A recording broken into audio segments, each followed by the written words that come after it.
Welcome back to another episode of the Beyond Jaws podcast. Today on the podcast, we have another keynote speaker at Sharks International 2026, Zoya Tyabji, who is from India originally, but she is doing her PhD at Dalhousie. She talks about her story and how excited she is to go to Sharks International to be that one of the keynote speakers. And it's an amazing story. You're going to want to hear it.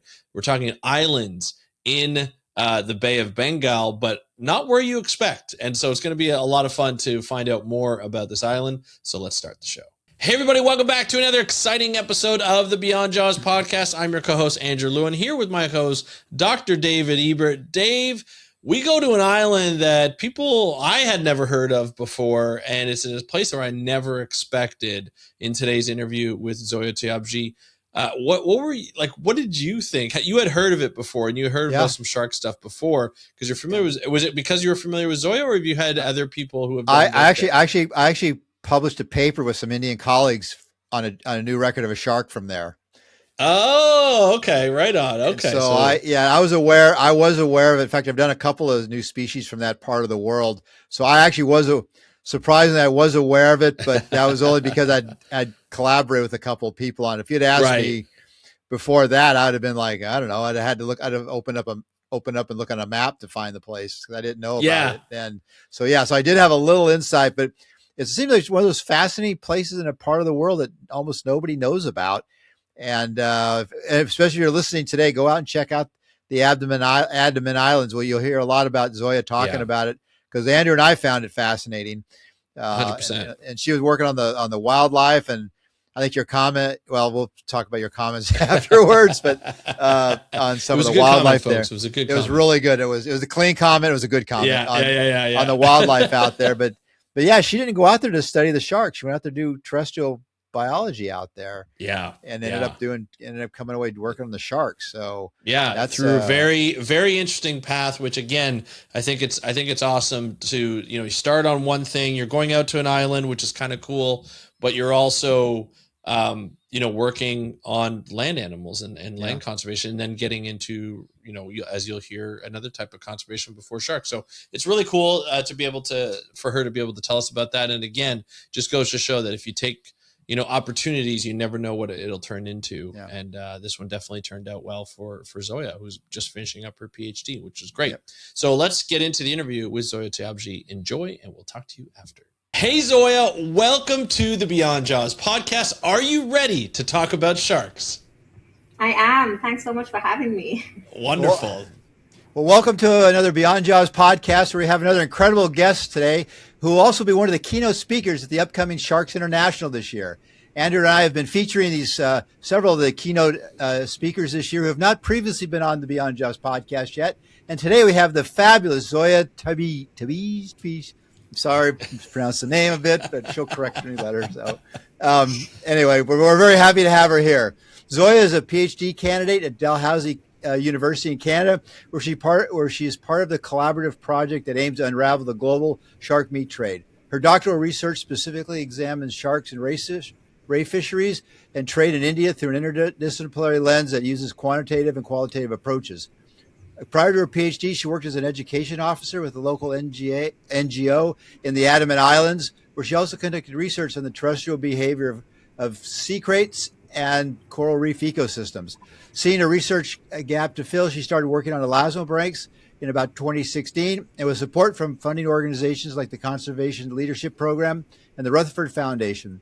She also worked as a project coordinator for the Wildlife Conservation Society of India, where she initiated a shark and ray program. Her work bridges research, conservation, and community engagement with a focus on improving understanding and sustainable management of marine species. She has a BSc in zoology from a university in Mumbai, India. She also has an MSc in biodiversity, also from India, and she's currently working on her PhD at Dalhousie in Canada. And Zoya, welcome to the show. Thanks so much, Dave and Andrew both. You bet. You bet. So we'll start off like we always start with all of our guests. Like, how'd you get interested in marine science and in sharks? So I was actually, I was very lucky growing up that I was exposed to the outdoors at a really early age. And my family and I would spend time on the beach every summer. And I kind of just associated the beach with something I loved. But I didn't really know didn't really know like what career that would take me in. And I think it was like in fourth or fifth grade that my sister wanted to be a marine biologist. And I was terrible at studies. So I was like, okay, that's perfect because I was a water baby and I loved animals. And I kind of naively assumed that, yeah, that was what I wanted to do. And that kind of stuck with me for a really long time. And it was, I think, during my undergrad that I had a very influential professor who she was a marine biologist and she exposed me to the field. Um, everybody so I think till then like I well everyone went on to do either engineering or become a doctor. I was like, okay, I really want to like stick to being a marine biologist. um, so during my undergrad I actually volunteered a lot, but they were mostly focused on terrestrial systems. But I because that's where like a lot of the opportunities were. Mm-hmm. And but I my the professor that I mentioned, like her name was Smita ma'am, and she is really influential for like a lot of us to get into the field. So she provided me with an opportunity to volunteer with a PhD student who was actually studying marine mammals. Oh, nice. But that was kind of like my intro to marine biology. And I never really wanted to. I mean, I never really thought of like studying sharks per se. But I ended up doing like a lot of other volunteering work and also internships, and I got this opportunity to work as an education officer in the Andaman Islands after my master's. Um, so that I think was another like really important moment in my life where I was just exposed to like it was a field base, it was a field station, which had a lot of experiential education programs. But there were also researchers who were looking at invasive species on terrestrial systems and also marine systems. So it was a really like I just got exposed to like a whole lot of work that was being done. And I and I think I was there for like 3 4 years. In the Andaman Islands? In the Andaman in the Islands? Islands Wow. before I was working on coral reefs, and I because like in textbook is we've always just learned about sharks Right. being like apex predators, and I was like, okay, we've not seen any sharks, so like where are all the sharks at? And I think so, and I also didn't know how to study that, but I knew like okay, that's probably, and nobody was in the Andamans, nobody was studying that either.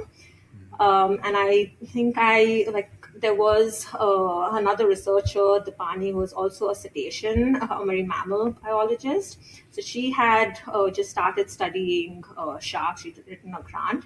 So I kind of reached out to her, and Rima had helped her. So I got in touch with both of them, who kind of guided me with the fish landing surveys. So I that's how my journey into being a shark and reef person started, essentially. Yeah. Well, I got to ask you one important question though. Did your sister pursue marine biology?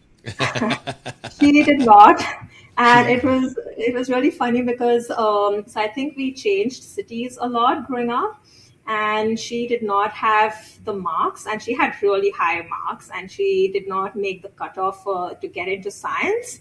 And that kind of determined her career path. And I was in another in another school which required way lower marks, so I kind of begged and Gotcha. pleaded and like got in. Strategic. I like it. And, I like and, it. and does your sister still speak with you today? She does. Oh, good, good. What does she do for a living? So she is actually a lawyer. Very Oh, there we good. go. Okay. So she's a land shark, in other words. Yeah. She is Yeah. An environmental lawyer or a corporate lawyer? a corporate lawyer. Corporate lawyer. Okay. Okay. Definitely. Definitely Yeah. a No, shark. everybody else Yeah. has. So I'm kind of curious, like the Andaman Islands are one of those places that most people you have to go look at a map to figure out like where the Yeah, I heck didn't know where is it those. was. And well, I only kind of know a little bit because of the papers I know she's published with Rima in the past, and I know and a few other people there. But just so I'm clear, the Andamans are part of India, correct? Yes, they are. Okay, and Yeah. and so like, well, what tell us about? It's one of those places that almost nobody knows about. So why don't you tell us a little bit what's the islands Yeah. like? So I got an opportunity and I kind of went for it because the only thing I wanted to do was dive. And Is the diving good out there? it's Oh, excellent because okay. it's actually closer to Southeast Asia than Mhm. and the Coral Triangle than to Peninsular India. Okay. So which is why the diving there is excellent. And I was also like on a project that looked at the coral reef resilience. Mm-hmm. And so when I went there in 2015, like it was soon after my master's. And we were living in it's a secondary forest field station. So they had it's a really like I would highly recommend going there because even like the setup and everything is pretty amazing. Like they've tried to incorporate the field station within the entire field station. It was also an excellent it yeah, I have so many like things to say about that from like a whole ecology perspective because like Right. the island is so fascinating in terms of like just things like the British introduced so just the history of it is really fascinating because it used to be a place like it used to be called Kalapani Black Waters. It used to be a place where they would put Indian freedom fighters as prisoners, and so and then over time there was also a lot of settler communities who went there.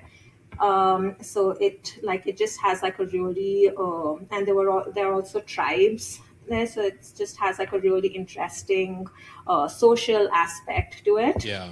Mhm. um, and in terms of like biodiversity, like we were even where we were living, the field station, it had the Andaman king cobra, it had like all these the pit vipers. There's a Lohabaro crocodile sanctuary right adjacent to the field base. So there was just a Interesting. lot of biodiversity, a Sounds lot like a of lot of endemic animals that can kill Yeah. you. What are the crocodiles endemic out there? Guess No, so these are the salties, but they are not endemic how, out how, there. how far? Okay, I got to ask because I've been had crocodiles in my mind, the salties, the last couple of years from all the places I've been going. Um, how did they? Do they? How far out is the Andamans from like anywhere like mainland or main continental landmass? I mean, So I should know this, but I've forgotten like the kilometers. I mean, But are we talking these it's crocodiles had to around, travel like 1,000 miles or something? yeah. So I think crocodiles travel a really long distance, but they are all resident over there. Right. Okay. So they've So been they're there not for a So while. migrating. They're, They're they not just they've been migrating. there yeah, for a while once they yeah. got So there. they Yeah. have Okay. been over there. Okay. Yeah. Yeah, I would not have thought they would have been out there because I know well I know roughly where it is, and it's not near any land masses where I would have been. I would have expected that. So the wildlife over there can kill you. There's a lot of it. So Is it But is it that's the a thing that it doesn't, and like there is a lot of conflict with crocodiles per se. Mhm. yeah. But I think that's also like a few researchers are studying that, and even with but that's interesting part that like even though there are such venomous snakes over there, and like other endemic creatures. But yeah, there have hardly been any deaths, so they do live in like coexistence. Yeah. Yeah. Yeah. Well, Is it a very populated island, like human populated island, or is this like a So it series of has islands? become now. So Okay. around like I think in the last like in 2015 when I went there, there was like it was really hard. That's why I had to like write papers because there was no internet connectivity. Like there was hardly any internet connectivity. Like we had to go to the main city, which was a couple of hours, and but now I think like in the last like maybe 5 to 10 years, the marine field has grown a lot, and people have become more aware of diving, Right. and they want to Right. dive. So it's become like the tourism has increased there a lot. Gotcha. Uh, are the islands, are they volcanic in origin? yeah, so there is an active volcano Okay. called Barren Island. Um, Hmm. Close by, and yeah, I've like I when I was there it wasn't very accessible, but now I think with a lot of increase in diving and Okay. tourism, like it's a pretty good spot to dive. Okay. Yeah. I was kind of curious, like what sort of what how the origin of the whole island out there was.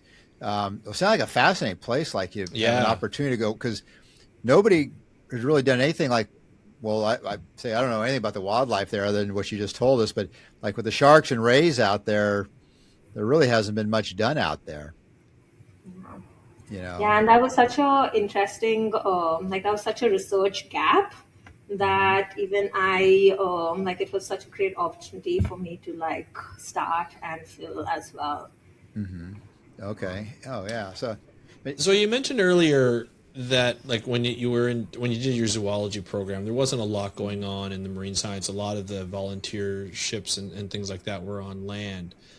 In India, do they study the ocean a lot when you went to school? Like, were there nonprofit organizations or institutes that studied just and like ecology or biodiversity in the ocean as well?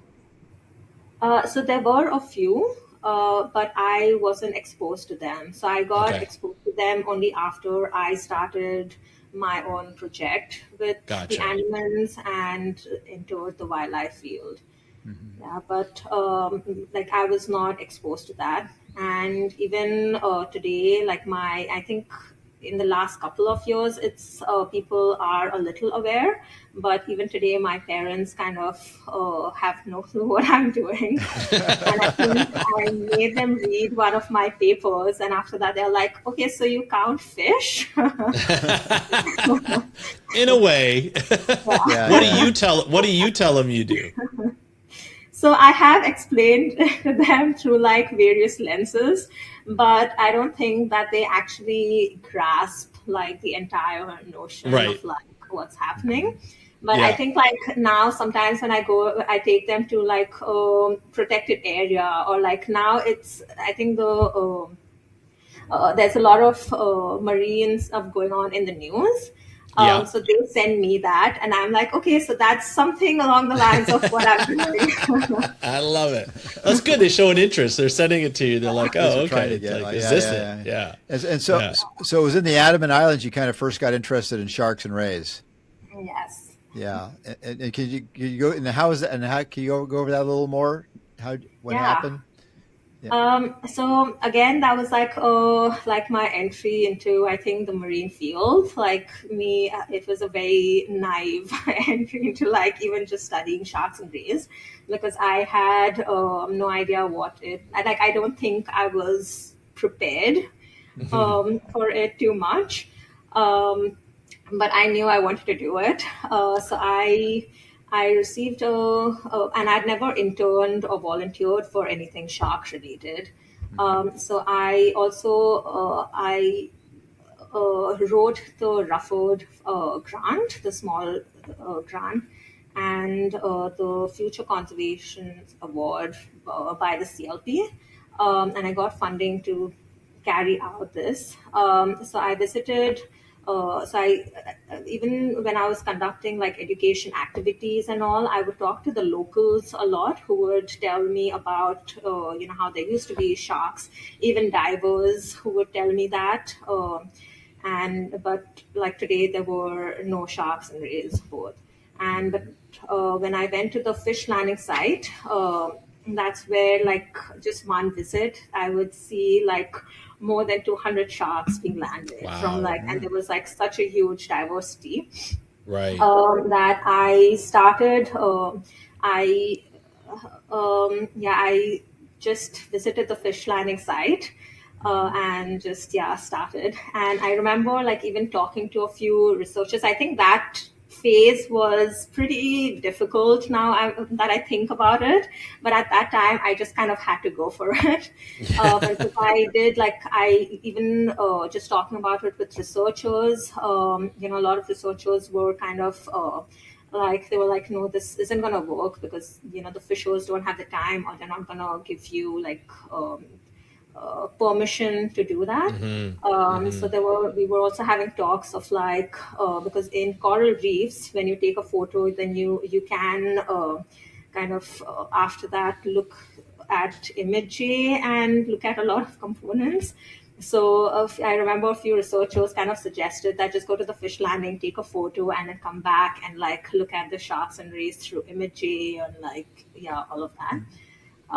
But I remember I just started like visiting the fish landing site, and this was about like more than an hour away. So I used to go by motorcycle with my field assistant early in the hours, like and just so I think the first month I just spent time at the fish landing site. I was a bit of an introvert, so I also didn't know how to approach them, and I Right. didn't know what to do.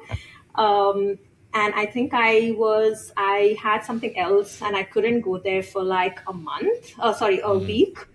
And during that time, when I went back, the fishers were like, "Okay, where were you? Like, what were you doing?" So they knew you were there. They knew what you were Yeah. doing. Yeah. And because I would only talk to them, like I was pretty shy as well, and I was an introvert too.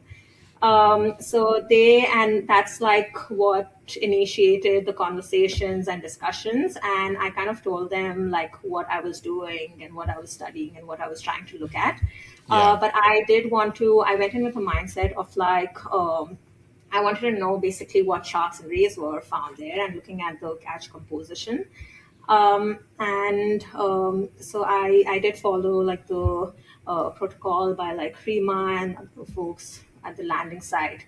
But the fishers themselves like helped me a lot. They were like, okay, here you go, like just do it.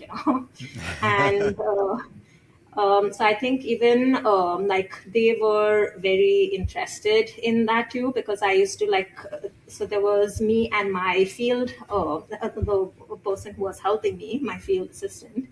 And one of us would like measure all the sharks, and one of us was also saying it aloud, like the sex and like this is this and like the measurements.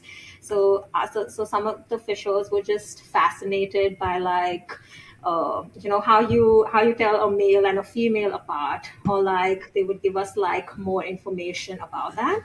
But it just became like such a easy and like cost effective but like important study, because I did that for like I used to go almost every alternate day for a year and a half, and I just got so much information on like all the species that were there, the Yeah. volumes, the fisheries,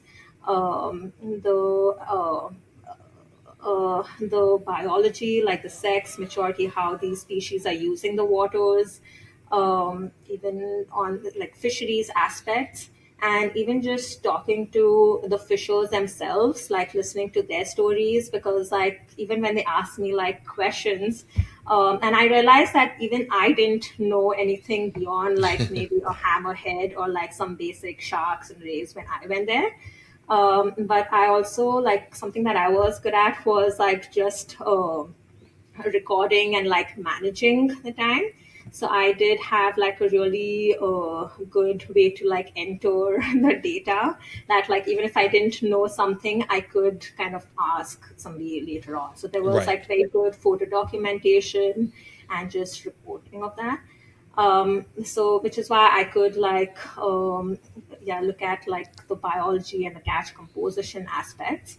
But I, after talking to the fishers, I was also, and like talking to researchers who had like, we always had this narrative that, you know, like the fishers probably won't help, or and there was also a lot of like confusion between the legality of Mm-hmm. the species. Because so when I was talking to them, I then also looked at the socioeconomics and looked at the utilization and consumption of sharks. Because I went in, I think I did this project between 2017 and 2018-19. But I'd heard of like during the 1990s with the shark fin export, there was a huge target fisheries in the Andaman Islands, which a lot of Interesting. communities were carrying forward. And a lot of them had stopped that as well. But there was still like targeted fishery going on. So I kind of wanted to also understand the dynamics of like, okay, why are people in this fishery, and why have some exited the fishery, and how are they and yeah, just following all of that. So there were like, it was just fascinating for me itself to like get all of this information and to like see these different angles of like Yeah. how. So for example, like they and it's also like it was so different with the social angle, because there were also like all these different communities, especially when you think of like conservation, because over here there are like settler communities. There were fishers themselves who had been brought by the government through the fisherman scheme. There were communities who had recently come.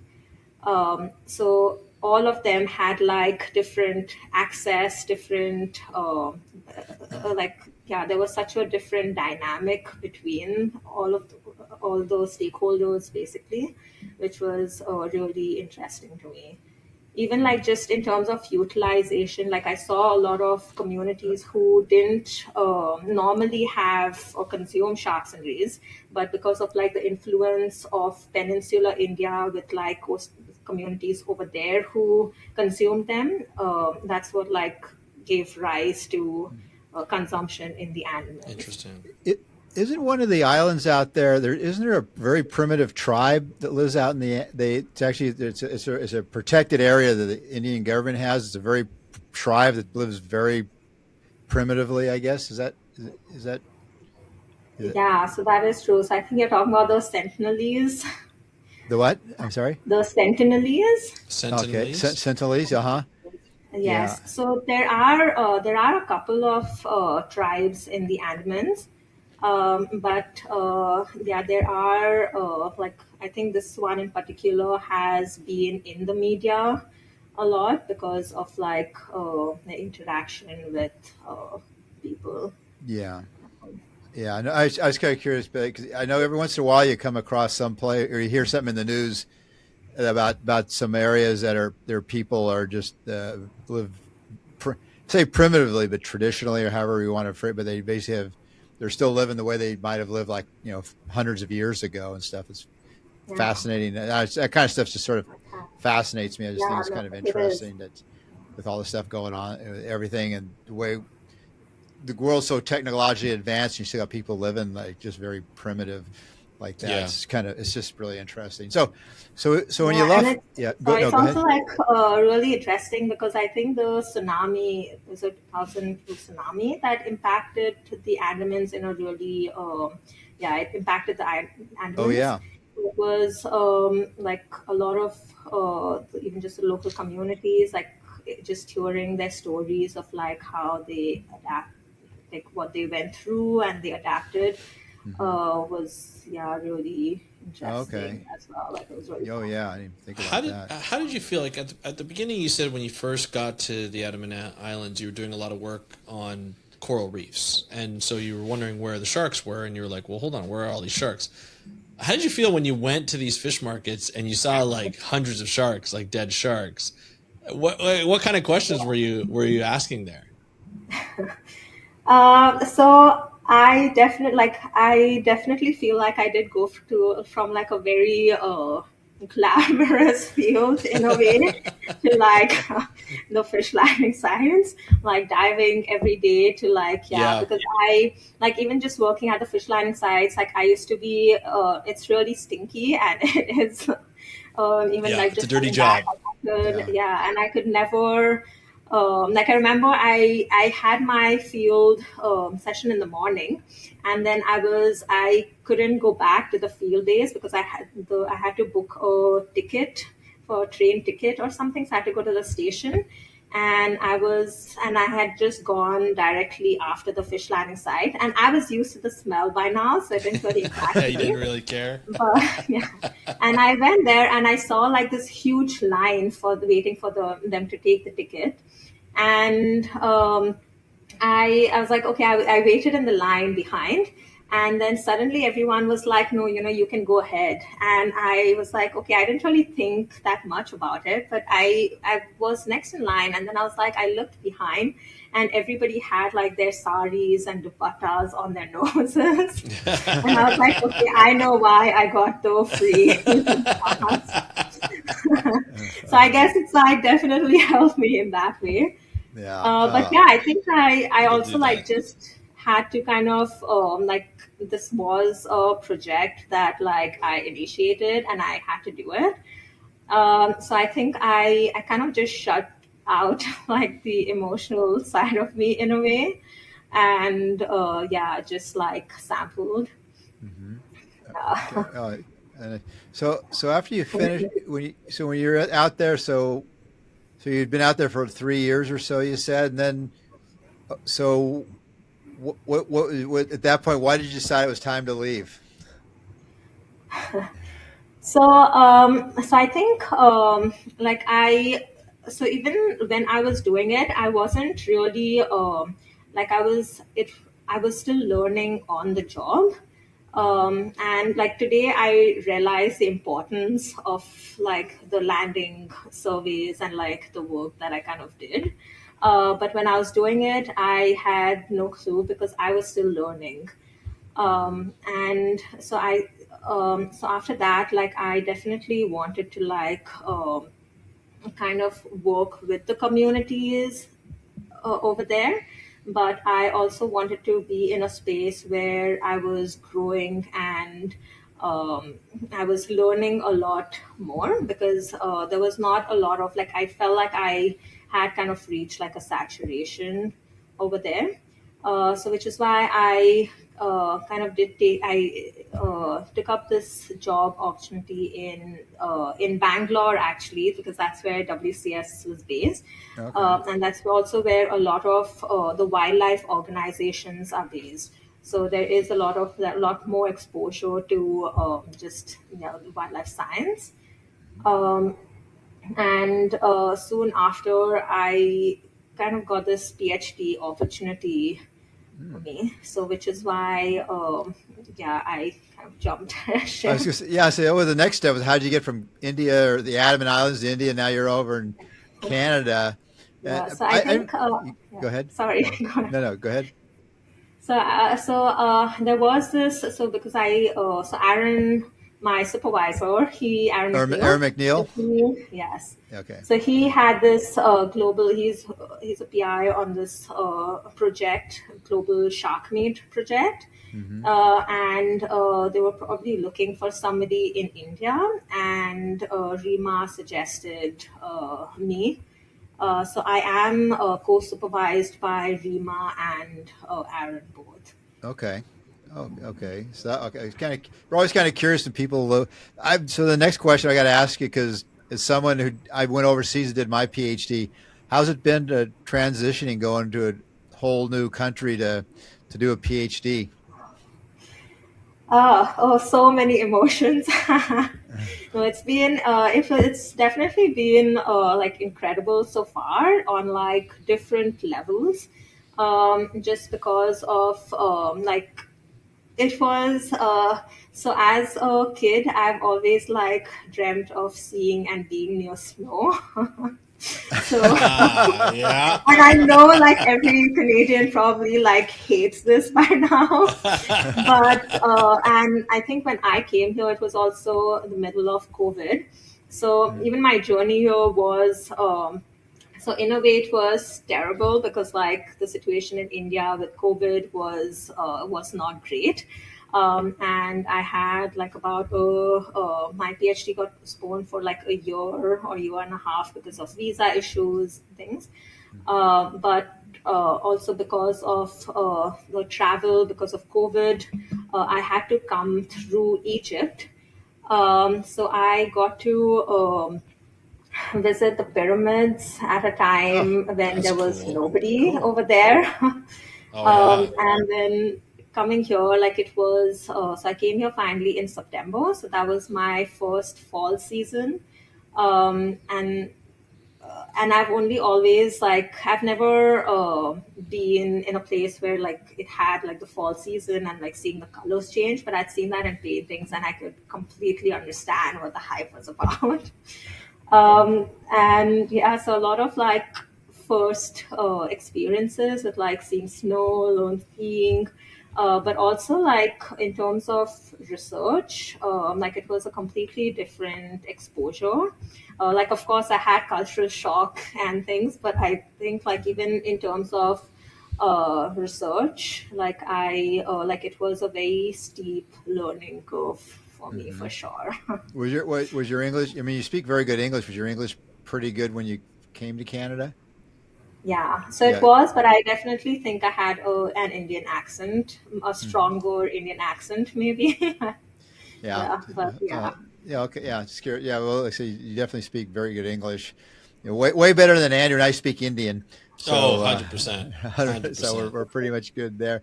So how long have you been now at Dalhousie? How long have you been so there? I started in 2021.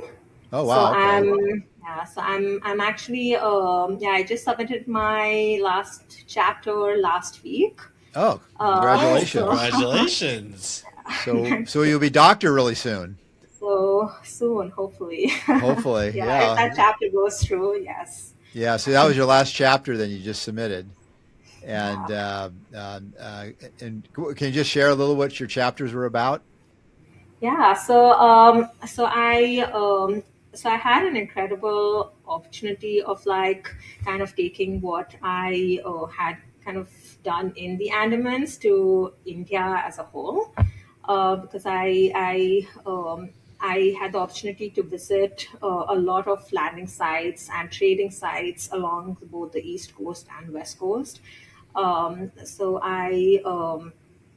So for me, like it was, like it just really fascinated, like the scale and the diversity of how different all the landing sites are, and how different, like even just the demand and supply, and like that, even just the species are, was really fascinating.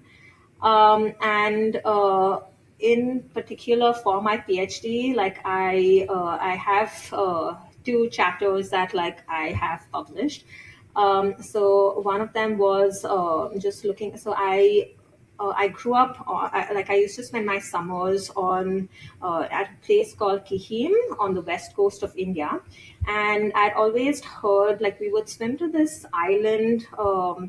That was a little away. Like I'm really bad at distances, but we used to like it was called Kandheri, and the um, after like when I started working on elasmobranchs and yeah, I realized that it was actually a sawfish temple. So I visited, I got an opportunity to visit that. And I realized that like it's an island, and they had a deity called Betel over there. But that temple had sawfish rostra all over the, like, all over the temple. And it's the fishers and the sawfish rostra also had things like their boat number, the fishers' boat numbers, and like the names and like a lot of information that was there.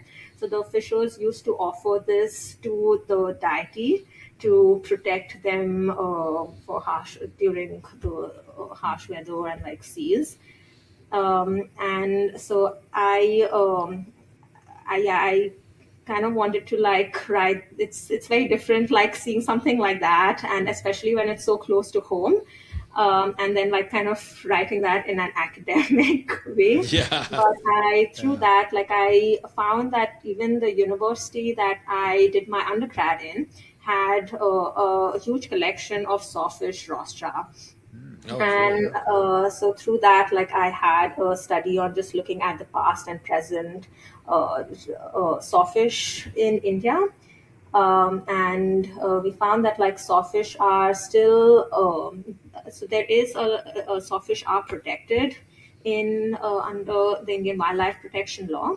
And especially in Maharashtra, there is an initiative by the government to release them live. Um, but we also found that uh, on the East Coast, like especially in West Bengal, there were a lot more strandings that were a lot more recent also happening, which kind of is, and that just kind of gave us an idea of like even how the distribution and the species shifts and that the current use of sawfish. But it was a really fascinating to kind of just go through that process to just find out okay that about sawfish, because I don't think there was a lot with that. Yeah. right.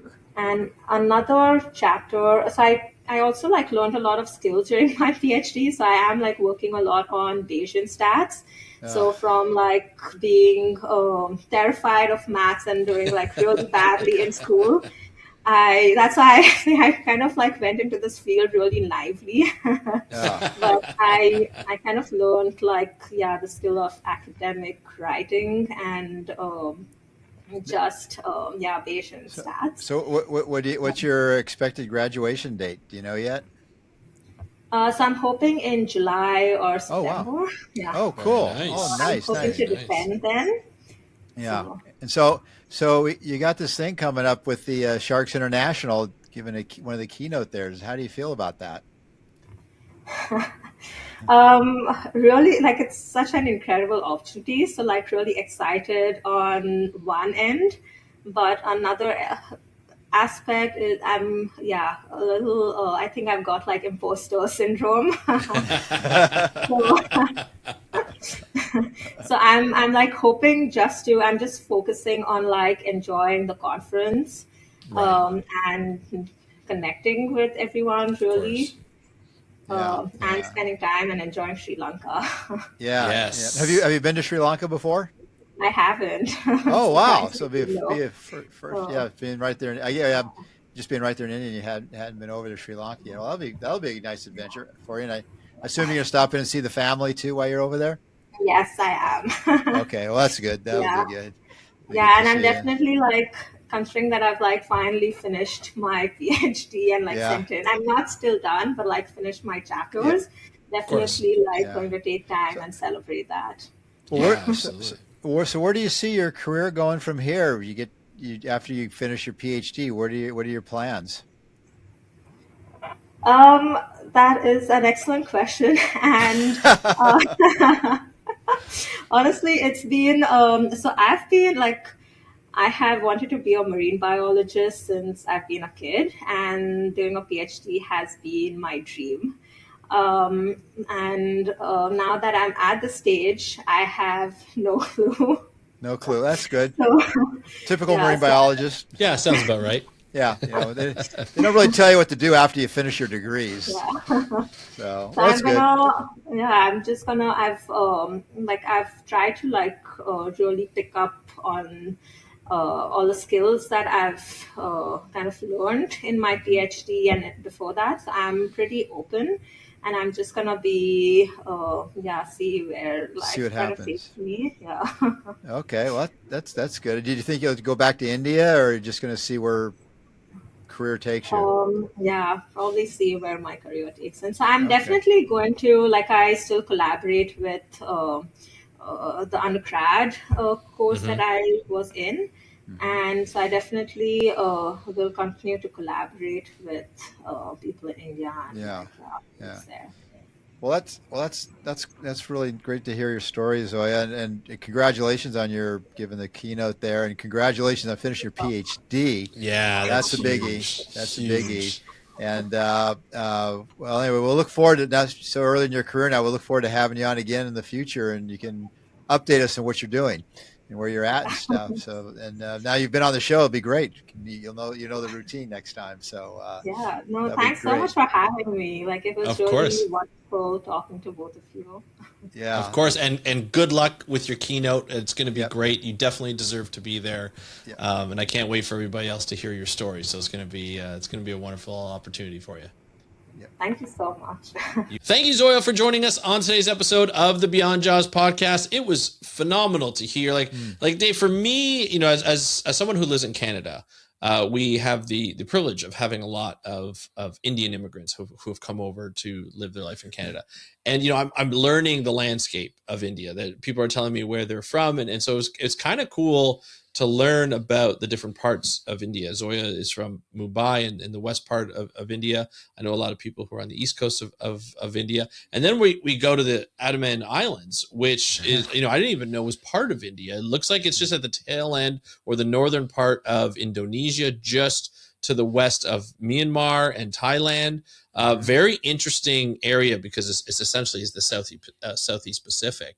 And so you're getting a lot of the diversity in that area, right? Of animals, of reefs, and of course sharks along with that. Yeah. So I do find that interesting to learn that landscape and to hear about the stories that are coming out of there that Zoya had. Yeah, it was quite a fascinating area of the world. It's like now, after talking to her, I'm kind of inspired to want to go check it out myself. It just seemed really, really fascinating just to go check. Even the terrestrial wildlife would be fascinating to go see. And I'm trying to figure out now, how do I get there if I want to go check it out and see. And of course, Well, you're going to be in the area. You're going to be in Sri Lanka soon, so you're going to be in that general vicinity. I say general vicinity, but it's probably still a couple thousand miles away. But yeah, it's a bit of a ways, but in fact, it probably for me in California, it'd probably be closer for me to go from California to like Hong Kong or Singapore, right? And then versus going the other way to India. Unless I had to fly through India to get there, but I would only go if someone like Zoya was going to be there, because I wouldn't, of course, know what I was doing. I wouldn't speak the language, and I'd just be wasting my time. But it'd be fun to go on an expedition to kind of like do some exploring there. Might be another lost shark expedition, Dave. I don't know. It sounds like you have maybe Zoya will have a chance to go to take you there and show you the landscape, and as she knows a lot of the fishers, I'm sure she knows. So that'd be quite interesting. Speaking of which, we did find, I won't go into it here, but we did find, some Indian colleagues got a lost shark there. They weren't sure what it was, and I identified it. And it was quite a range extension from, this thing was only known from Japan and Taiwan, and it turned up in the Andaman Islands. Wow. Okay. So, that's a very big range extension. Yeah, it was a velvet dogfish. Okay. Simnodon nikahari, really rare. And in fact, I know, I guess it's a Zoya show, but just quickly, I was there. I was at the Sharks International in 2018. Here we are, Sharks International. There you go. And my Indian friends were one of them was given a talk, and they flashed up the shark, and he had a name for it. I'm looking, I go like, no, that's not right. And I went up and told him afterwards and what it was, and he checked it out and ran the genetics on it. Turned out I was right, and we ended up collaborating and authoring a paper on it. Yeah.